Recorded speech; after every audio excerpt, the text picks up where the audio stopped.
अपनी बुद्धि को परमात्मा में स्थिर करके कर्म योगी बनने का क्या मार्ग है माता? पार्थ, सांख्य योग के कारण मनुष्य परमात्मा का निरंतर स्मरण करता रहता है। परमात्मा का स्मरण करने से मनुष्य के हृदय में समर्पण का भाव उत्पन्न होता है और उस भाव को भक्ति कहते हैं। भक्ति से मनुष्य को सत्य असत्य का ज्ञान प्राप्त होता है।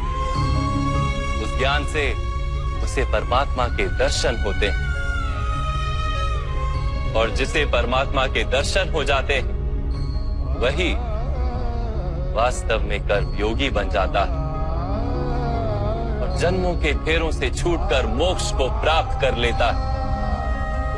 सभी आत्माओं का अंतिम लक्ष्य वही है और धर्म का अंतिम चरण भी वही।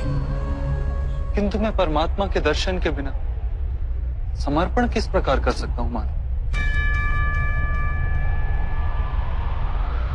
परमात्मा के दर्शन करने हेतु अपनी आंखों पर बंधे लालसा, अहंकार, क्रोध और पूर्वाग्रह की पट्टियों को उतारना होता है।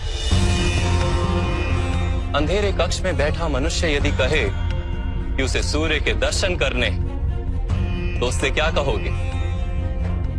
यही कहोगे ना कि कक्ष से बाहर आ जाए और आकाश के नीचे खड़ा हो जाए। सूर्य तो सदैव उपस्थित है। वैसे ही पार्थ, ये सृष्टि ही परमात्मा है, परमात्मा ही सब कुछ है।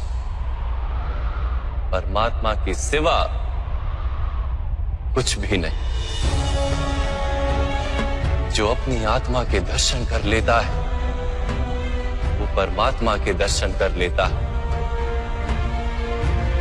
जैसे नमक के एक कण का स्वाद समग्र सागर के स्वाद से भिन्न नहीं होता, वैसे अपनी आत्मा के दर्शन परमात्मा के दर्शन से भिन्न नहीं होते।